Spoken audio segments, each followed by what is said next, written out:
सत्य वचन की राह पर चले हम सदा, यीशु का साथ हो रहे हमारी हर दुआ।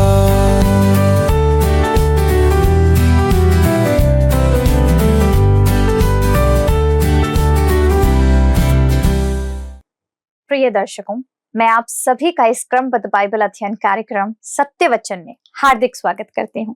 मैं आपको बताना चाहती हूँ कि हम इस कार्यक्रम में बाइबल के प्रत्येक पुस्तक का अध्ययन क्रमबद्ध तरीके से करते हैं, क्रमबद्ध रीति से करते हैं, ताकि आप बाइबल की बातों को सरलता से, आसानी से समझ सकें।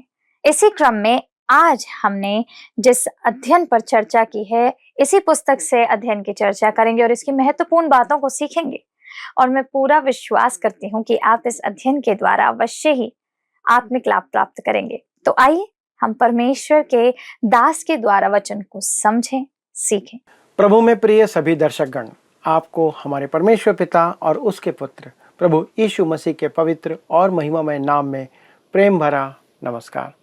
एक बार पुनः आपका आपके अपने प्रसारण सत्य वचन में स्वागत है। दोस्तों मित्रों, हम देख रहे थे कि जब प्रभु यीशु मसीह ने 7वीं मुहर खोली, तब यूहन्ना ने देखा कि परमेश्वर के सामने उपस्थित रहने वाले 7 स्वर्गदूतों को 7 तुरहियां दी गईं। तब एक और स्वर्गदूत सोने का धूपदान लेकर आया। उसे धूप दी गई कि पवित्र जनों की प्रार्थनाओं के साथ उसे सोने की वेदी पर चढ़ाए और उसका धुआं अर्थात पवित्र जनों की प्रार्थनाएं परमेश्वर के पास पहुंचा दी गई। स्वर्गदूत ने धूपदान में वेदी की आग भर कर पृथ्वी पर उसे डाल दिया। ये पवित्र जनों की प्रार्थना का उत्तर है। दोस्तों, इसके परिणाम स्वरूप गर्जन और शब्द और बिजलियां और भूकंप होने लगे। दोस्तों, पहली तुरही का फूका जाना इसका अगला विषय है। तो आइए हम देखते हैं पहली तुरही का फूका जाना और जिसका प्रतिफल होता है पेड़ों का जल जाना, वनस्पतियों का जल जाना। तो आइए हम पढ़ते हैं प्रकाशित वाक्य 8वां अध्याय पद 7 को। लिखा है, पहले स्वर्गदूत ने तुरही फूकी और लहू से मिले हुए ओले और आग उत्पन्न हुई और पृथ्वी पर डाली गई और पृथ्वी की 1/3 जल गई और पेड़ों की 1/3 जल गई और सब हरी घास भी जल गई। दोस्तों, दूसरे शब्दों में हम कह सकते हैं, और जैसे ही पहले स्वर्गदूत ने तुरही फूकी और उसके बाद लहू में मिले हुए ओले और आग पृथ्वी पर डाली गई और पृथ्वी का 1/3 भाग जल गया और पेड़ों का 1/3 भाग जल गया और सारी हरी घास अर्थात वनस्पति जल गई। दोस्तों, यह परमेश्वर का सीधा सीधा दंड है। घास से लेकर बड़े बड़े पेड़ दंड के कारण जल जाते हैं। सबसे पहले वनस्पति पर इसका प्रभाव पड़ता है। ध्यान दीजिए दोस्तों कि इस समय 1/3 वनस्पति ही नष्ट होती है, परंतु पृथ्वी पर इसका प्रभाव बहुत बुरा होता है। दोस्तों, परमेश्वर मनुष्य के एक महान बैरी अर्थात आग को इस समय काम में उपयोग में लेता है। पृथ्वी पर पहला व्यापक दंड जल प्रलय का था, आपको याद होगा। अब आग इस दूसरे प्रकार के दंड का कारण बनेगी, जिसे परमेश्वर अपने क्रोध का साधन बनाएगा। पृथ्वी आग से शुद्ध की जाएगी, ऐसा बाइबल में लिखा है। जंगल और हरी हरी चारागाहों का कुछ भाग आग से नष्ट हो जाएगा। पृथ्वी का एक भाग या 1/3 भाग विनाश की व्यापकता को यहाँ पर प्रकट करता है। दोस्तों, 1/3 का अर्थ है संपूर्ण पृथ्वी का तीसरा हिस्सा। वनस्पति की रचना परमेश्वर ने सबसे पहले किया था और यहाँ पर आप देखते हैं कि वही वनस्पति सबसे पहले नष्ट की जाएगी। उत्पत्ति 1 उसके पद 11 को आप जानते हैं, लिखा है, पृथ्वी को व्यवस्थित करने के बाद परमेश्वर ने वनस्पति की रचना की थी। दोस्तों, यह वन जीवन पर वास्तविक दंड था, जैसा कि परमेश्वर की 7वीं पत्ती भी यहाँ पर वास्तविक थी। निर्गमन 9 अध्याय पद 18 से 26 में आप इसे पढ़कर जान सकते हैं। दोस्तों, जैसे मैं पहले इस तथ्य की ओर ध्यान आकर्षित कर चुका हूँ कि मिस्र की विपत्तियाँ और तुरहियों के फूके जाने पर आने वाले दंड में एक प्रकार की समानता आपको देखने को मिलती है। यह संयोग की बात नहीं है। निर्गमन की पुस्तक में आप देखेंगे कि विपत्तियां वास्तविक थी। बाइबल को मानने वाले प्रत्येक विश्वासी को इसका विश्वास करना होगा। जो आने वाले समय में होने जा रहा है। दोस्तों, आपको प्रकाशित वाक्य में प्रत्येक दंड या व्यापक प्रत्येक दंड को और इसी प्रकार आपको स्वीकार करना होगा और मानना होगा कि ये वास्तविक तौर पर होने जा रहा है और परमेश्वर ऐसा करेगा।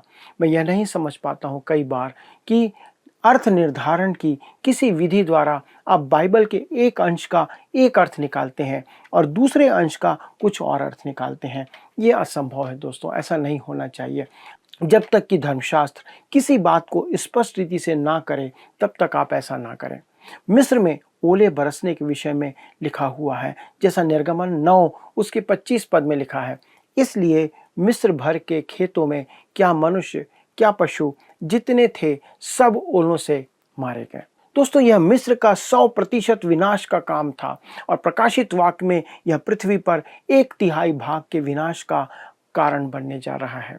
तब आप देखते हैं दूसरी तुरही का फूका जाना और तब समुद्र लहू हो जाता है। आइए हम पढ़ते हैं प्रकाशित वाक्य 8 उसका पद 8 लिखा है, दूसरे स्वर्गदूत ने तुरही फूकी तो मानो आग सा जलता हुआ एक बड़ा पहाड़ समुद्र में डाला गया और समुद्र का 1/3 लहू हो गया। और आगे पद 9 में लिखा है, और समुद्र के 1/3 प्राणी मर गए और 1/3 जहाज नष्ट हो गए।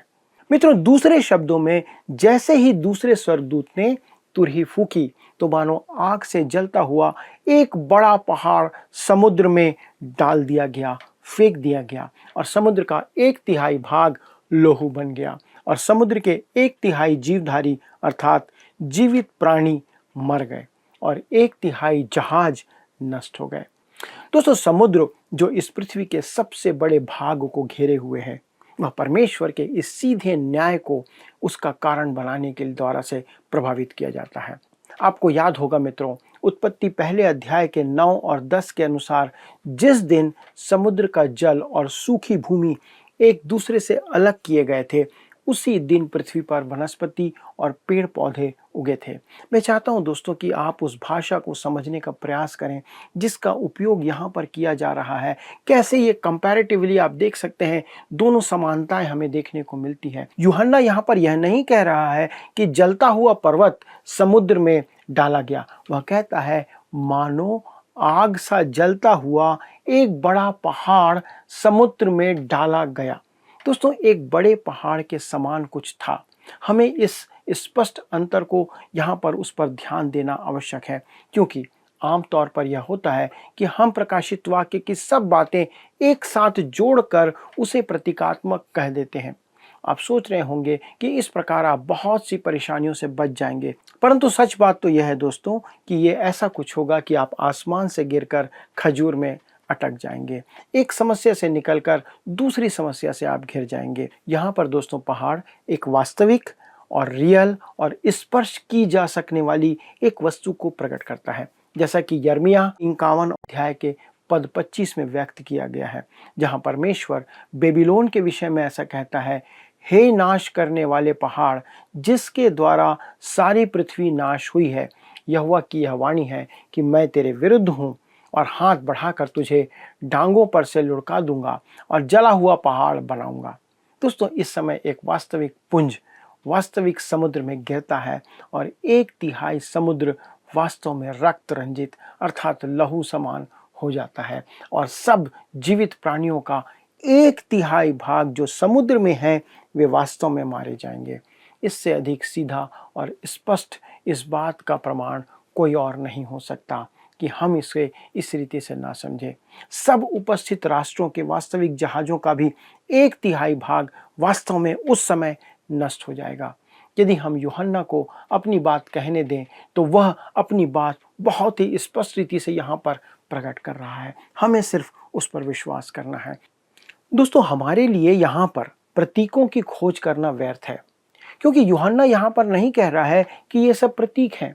यूहन्ना बहुत स्पष्ट रीति से कह रहा है कि समुद्र में एक पहाड़ डाला गया।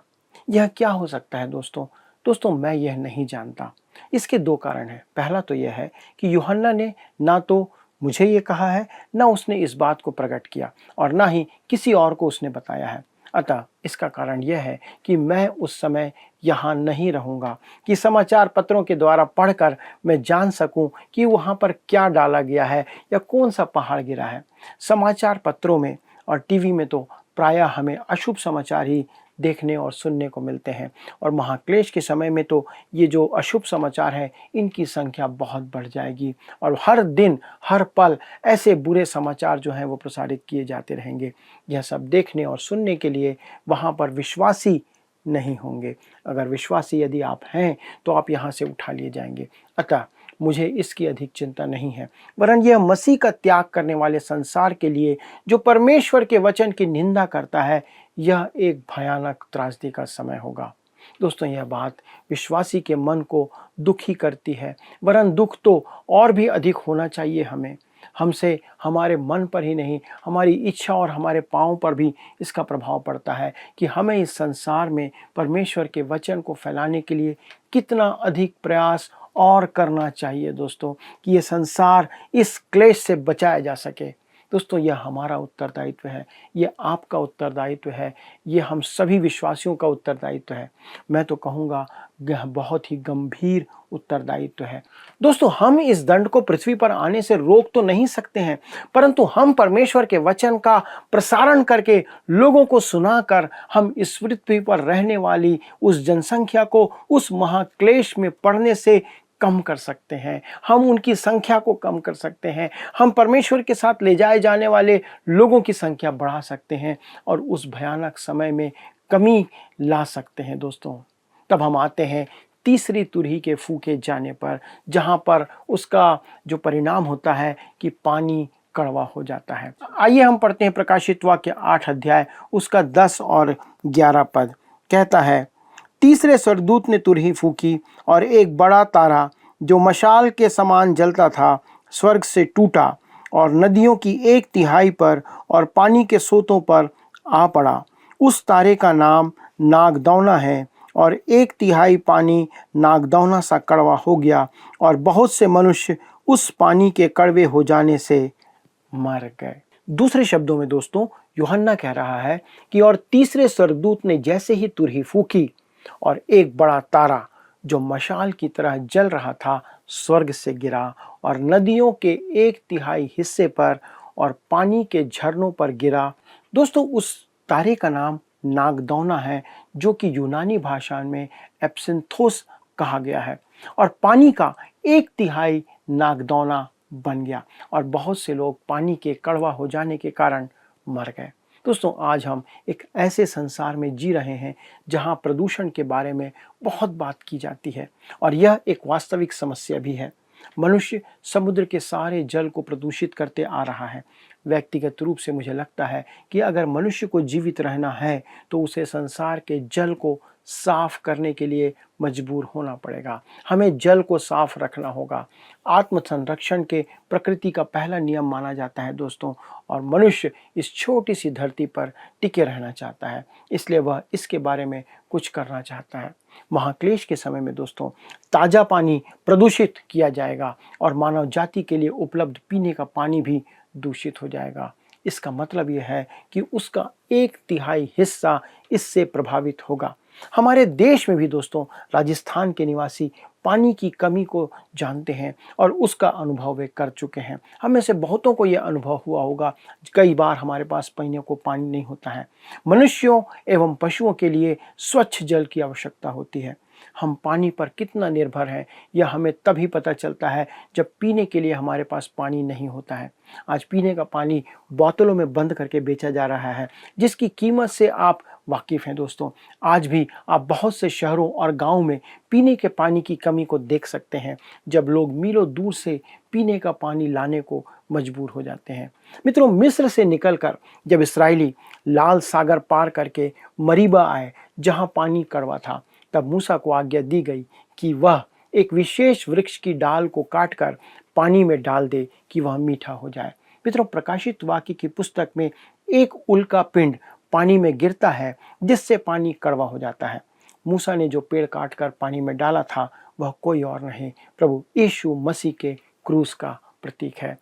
जब कहता है नागदौना, तो मित्रों, यह पुराने नियम में उपमा स्वरूप काम में लिया जाता है। जैसा कि पहली बात, इस्राएल की प्रतिमा आराधना को ये प्रकट करता है। व्यवस्था विवरण 29 के 18 पद को आप देखें। दूसरी बात, ये आपदा और दुख को प्रकट करता है, जो कि यिर्मयाह 9 के 15, 23 के 15 और विलाप गीत उसके 3 अध्याय के पद 15 और 19 में प्रकट किया गया है। और तीसरी बात कि न्याय बिगाड़ने वाले के लिए इस बात को प्रकट करता है, जो कि आमोस के 5वें अध्याय के पद 7 में पढ़ने को मिलता है। दोस्तों, यहाँ पर यह सितारा वास्तविक है, नेचुरल है, रियल है, और यह उल्का जहरीली थी जो पृथ्वी के पानी का 1/3 भाग को प्रदूषित कर देती है। दोस्तों, सितारे का नाम यहाँ पर संकेत करता है, यह हमें बताता है कि प्रतिमा आराधना और अन्याय के लिए मनुष्य को दंड दिया जाएगा। आपदा और दुख इस दंड के कारण मनुष्य पर आने वाले प्राकृतिक प्रतिकार को या बदले को प्रकट करता है। अब हम आगे बढ़ते हैं दोस्तों, और आते हैं चौथी तुरही के फूके जाने पर, जिसके कारण से सूर्य, चांद और सितारों पर विपत्ति आती है। तो आइए हम पढ़ते हैं प्रकाशित वाक्य 8 अध्याय उसका पद 12। कहता है, चौथे स्वर्गदूत ने तुरही फूकी और सूर्य की 1/3 और चांद की 1/3 और तारों की 1/3 पर आपत्ति आई, यहाँ तक कि उनका 1/3 अंग अंधेरा हो गया और दिन की 1/3 में उजाला ना रहा, और वैसे ही रात में भी। दोस्तों, कहता है, और चौथे स्वर्गदूत ने तुरही फूकी और सूर्य का 1/3 और चंद्रमा का 1/3 और तारों का 1/3 भाग नाश कर दिया गया, इसलिए कि उनका 1/3 भाग अंधकारमय हो जाए और दिन का 1/3 भाग उजियाला ना रहे, वैसे ही रात में भी। दोस्तों, मनुष्य इस पृथ्वी पर या इस सृष्टि पर या उसके सौर मंडल के जिस एकमात्र अंश पर पूर्ण रूप से निर्भर करता है, वह है सूर्य। कुछ हद तक मनुष्य चांद सितारों पर निर्भर करता है, परंतु सृजन कार्य के चौथे दिन ये आकाशीय पिंड उत्पन्न किए गए थे। परमेश्वर ने इन्हें उस दिन बनाया था। उनकी उत्पत्ति तो पहले ही हो चुकी थी, परंतु आप देखते हैं दोस्तों कि प्रकाश चौथे दिन उत्पन्न किया गया था। पर आप इधर अब पृथ्वी के तीसरे भाग पर प्रकाश को समाप्त होते देखते हैं। यहाँ से ज्योति चली जाती है। परमेश्वर ने बड़ी ज्योति को दिन के लिए और छोटी छोटी ज्योतियों को रात के लिए सृजा है, और ये मौसम के चिन्ह होने के लिए भी उपयोग किए जाते हैं। हम सब जानते हैं, प्रभु यीशु मसीह ने कहा था कि महाक्लेश के समय इन आकाशीय पिंडों में विशेष चिन्ह दिखाई देंगे। मत्ती 24 अध्याय पद 29 में प्रभु यीशु मसीह ने कहा था, उन दिनों के क्लेश के तुरंत बाद सूर्य अंधियारा हो जाएगा और चंद्रमा का प्रकाश जाता रहेगा और तारे आकाश से गिर पड़ेंगे और आकाश की शक्तियां हिलाई जाएंगी। मित्रों, इधर उथल पुथल के कारण प्रकृति के नियम अपरिहार्य रूप से प्रभावित हो जाएंगे, परंतु इन सब की सीमाएं निश्चित की गई हैं। कहां तक होना है, परमेश्वर ने उसे निश्चित किया है। प्रकाश और दिन का न केवल 1/3 भाग प्रभावित होगा, लेकिन प्रकाश की चमक का या उसकी तीव्रता 1/3 कम हो जाएगी। आप ऊर्जा की कमी की बात करें तो दोस्तों, एक दिन ऐसा होने जा रहा है कि ऊर्जा समाप्त होते चले जाएगी। एक बार बहुत बड़ी कंपनी के बंद हो जाने के कारण हजारों कर्मी उस नगर से पलायन करने लगे। किसी मनचले ने वहां एक पोस्टर लगा दिया जिस पर लिखा था, अंतिम जन नगर छोड़कर जा रहा है, कृपया बत्ती बुझा दें। इसका मतलब आप समझ सकते हैं दोस्तों। इसी प्रकार परमेश्वर पृथ्वी की बत्तियां या लाइट को बुझाने जा रहा है। हमारे पास उजाला नहीं रहेगा, केवल अंधकार हो जाएगा। उत्पत्ति 8 के 22 में स्पष्ट कहा गया है, अब से जब तक पृथ्वी बने रहेगी तब तक बोने और काटने के समय ठंड और तपन, धूप काल और शीतकाल, दिन और रात निरंतर होते चले जाएंगे। दोस्तों, मृत्यु दंड के प्रश्न का यह एक और पहलू है। कोमल हृदय और नर्म दिल वाले न्यायाधीश मृत्यु दंड को समाप्त कर देते हैं और आज इस संसार में अपराधियों को हमारे लिए या समाज के लिए खुला छोड़ देते हैं। मनुष्य उसी दिशा में आगे बढ़ रहा है, लेकिन परमेश्वर कहता है, मैंने तुम्हें एक वाचा दी थी कि तुम मानव जीवन की रक्षा करो, और तुम हत्यारों को फांसी देकर मानव जीवन की रक्षा कर रहे हो। मृत्युदंड अपराध के लिए एक निवारक है।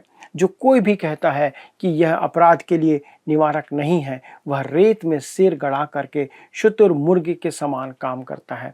दोस्तों, मुझे लगता है कि अगर मृत्यु दंड को पहले ही समाप्त नहीं किया गया तो मसीह विरोधी के द्वारा इसे समाप्त कर दिया जाएगा, अर्थात किसी को भी मृत्यु का दंड नहीं दिया जाएगा, क्योंकि वो चाहता है कि लोग जो हैं वो पाप में जीवन जीते चले जाएं। आइए अब हम आगे बढ़ते हैं और पढ़ते हैं प्रकाशित वाक्य 8वां अध्याय पद 13 को, जहां पर कहता है, जब मैंने फिर देखा तो आकाश के बीच में एक उकाब को उड़ते और ऊंचे शब्द से यह कहते सुना, उन 3 स्वर्गदूतों की तुरही के शब्दों के कारण जिनका फूंकना अभी बाकी है, पृथ्वी के रहने वालों पर हाय हाय हाय। दोस्तों, दूसरे शब्दों में हम कह सकते हैं कि तब यूहन्ना ने एक उकाब को आकाश के बीच में उड़ते हुए देखा और सुना, जो ऊंचे शब्द से कह रहा था, जिसके बारे में यूनानी भाषा में फोनोमेगले कहा गया है, और कहता है, हाय पृथ्वी पर रहने वालों पर हाय, उन 3 स्वर्गदूतों की तुरही की जो शेष आवाज़ों के कारण जो ध्वनि बजने जा रही है उसके कारण हाय। मित्रों, जब चौथी तुरही फूंकी जाती है तो पृथ्वी पर आने वाले एक विशेष प्रकार के दुख और न्याय की घोषणा की जाती है। आप देखेंगे दोस्तों कि अंतिम 3 तुरहियां पहली 4 तुरहियों से अलग है। वे विपत्ति की तुरहियां हैं, वे मनुष्यों के लिए हाय की पुकार हैं, जैसा यहाँ पर कहा गया है, हाय हाय हाय। और कहता है, आकाश के बीच में एक उकाब को उड़ते और ऊंचे शब्द से यह कहते सुना। मित्रों, यदि परमेश्वर तोते और मैना जैसे पक्षियों को बोलने के योग्य बनाता है तो उसके लिए उकाब से कुछ बोलवाना कोई कठिन काम नहीं है। यह एक अति रोचक बात है कि हमारे प्रभु यीशु मसीह ने उकाब के द्वारा अपने आगमन का संदेश भिजवाया था, जैसा मत्ती 24 और 28 में लिखी है। कहता है, जहां लोथ हो वहीं गिद्ध इकट्ठे होंगे। मित्रों, यह हर मगिद्दोन के महायुद्ध की बात की घटना की बातें यहाँ पर कर रहा है। दोस्तों, परमेश्वर अपनी योजना और अपने आने वाले दंड की सूचना हमें अपने वचन में दे चुका है। हमें केवल उसके वचन के अनुसार अपने बचाव का उपाय खोजने का प्रयास करना है। दोस्तों, आइए हम उस परमेश्वर को धन्यवाद दें जो हमसे प्रेम करता है, जो आपसे प्रेम करता है, मुझसे प्रेम करता है, सारे संसार के मनुष्यों से प्रेम करता है, और हमें बचाने के लिए उसने ये सारा प्रबंध किया है। वो पहले से बता दे रहा है, वो पहले से बोल रहा है कि आपके ऊपर क्या आने वाला है। बचना है तो ऐसा करो, बचना है तो प्रभु यीशु मसीह के पास आ जाओ। क्या आज आप प्रभु यीशु मसीह के पास आना चाहते हैं? क्या उसकी आवाज़ को सुनना चाहते हैं? यदि हाँ, तो आइए हम मिलकर प्रार्थना करें। हमारे स्वर्गीय पिता परमेश्वर, हमारे प्रभु यीशु मसीह के नाम से आपको धन्यवाद देते हैं। प्रभु, ये अद्भुत वचन जो प्रकट करता है कि आप मनुष्यों से कितना प्रेम करते हैं, आपने पहले से ही सारी बातें प्रभु इस वचन में, आपके पवित्र वचन बाइबल में प्रकट किया है, ताकि हम पढ़कर, जानकर, समझकर इसके द्वारा से अपने जीवन को बदलें। प्रभु, आज संसार हर प्रकार से पाप की ओर बढ़ता जा रहा है। प्रभु, हम पाप की सीमा को ही नहीं, पाप की गहराई को भी बढ़ाते चले जा रहे हैं, और हम प्रभु जितना हो सके उतना आपका विद्रोह, आपके विरोध में कार्य कर रहे हैं। विनती करते प्रभु, हम पर दया करें, अपने वचन को हमारे जीवन में चरितार्थ करें। हमारे सारे दर्शकों के साथ आपको धन्यवाद देते हैं कि प्रभु आप हमारे जीवन में कार्य कर रहे हैं और इस वचन के द्वारा हमें सही दिशा में बढ़ने के लिए सहायता कर रहे हैं। धन्यवाद के साथ पिता, इस विनती को प्रभु यीशु क्रिस्त के नाम से मांगते हैं, आमीन। प्रिय मित्रों, क्या आज का अध्ययन आपके लिए आशीष का कारण था? अगले प्रसारण में हम इस अध्ययन को आगे बढ़ाएंगे, लेकिन मेरा निवेदन है कि कृपया आप फ़ोन, SMS के द्वारा या पत्र के द्वारा हमसे संपर्क करें और बताएं कि आपको आज का अध्ययन कैसा लगा। यदि कोई नई बातें आपने सीखी है या कोई बात आपको समझ नहीं आई तो हम फ़ोन के द्वारा आपको समझने में सहायता कर सकते हैं। अगले प्रसारण तक परमेश्वर का वचन, उसका अनुग्रह, उसकी उपस्थिति आपके साथ, आपके पूरे परिवार के साथ बनी रहे। प्रभु आपको आशीष दे। आइए अब हम प्रश्नों को देखें। पिछले प्रश्न का उत्तर है बी 3। लेवियों के 3 परिवार मिलाप वाले तंबू का सामान लेकर चलते थे। आज के अध्ययन पर आधारित प्रश्न है, पृथ्वी का अधिकांश भाग खाली स्थान है, ए जंगल, बी रेगिस्तान, सी समुद्र, डी बंजर। मित्रों, इस प्रश्न का उत्तर हमें कल सुबह 6 बजे से पहले विकल्प ए, बी, सी या डी के साथ अपना नाम, पता, स्थान के साथ 9651433397 पर SMS या WhatsApp करें। मित्रों, मुझे विश्वास है कि आज के अध्ययन के द्वारा आपने अवश्य ही अपने जीवन में नई बातों को सीखा है और आपने अपने जीवन के लिए महत्वपूर्ण निर्णय भी लिए होंगे। परमेश्वर आप सबको इसी प्रकार वचन के ज्ञान में बढ़ाए ताकि आप परमेश्वर में एक विश्वास योग्य जीवन जी सकें। मैं चाहती हूँ मित्रों कि आप अपनी आशीषों को अपने मित्रों के साथ, आपके परिवार के बाकी जनों के साथ, रिश्तेदारों के साथ भी साझा कीजिए और उन्हें भी इस कार्यक्रम को देखने के लिए प्रोत्साहित करिए। बताइए कि किस तरीके से क्रमबद्ध रीति से वो परमेश्वर के वचन को सीख सकते हैं ताकि वे भी वचन का लाभ उठा सकें। आप सब इसी प्रकार प्रतिदिन हमारे इस कार्यक्रम से जुड़े रहते हैं और महत्वपूर्ण बातों को सीखते रहते हैं। इसके लिए प्रभु आपको आशीषित करे और अपने जीवन में आप आशीषों को प्राप्त करते चले जाएं। यदि आप इस अध्ययन को दोबारा देखना चाहते हैं, सुनना चाहते हैं या किसी के साथ साझा करना चाहते हैं तो आप हमारे YouTube चैनल वर्ड रिसाउंड्स हिंदी में इसे पुनः देख सकते हैं। और अधिक जानकारी और प्रार्थना के लिए आप स्क्रीन पर दिए हुए नंबर 9651433397 पर हमें संपर्क कीजिए। हमें इंतजार है आपके कॉल का ताकि आपके लिए सहायता प्रार्थना के द्वारा आपके साथ सहभागी होकर के कर सके। नंबर आपकी स्क्रीन पर है, हमें आपकी कॉल की प्रतीक्षा है। प्रभु आपको आशीषित करे। क्या आपको यह कार्यक्रम पसंद आया? अभी हमें एक मिस कॉल करें और आप अगले विजेता हो सकते हैं।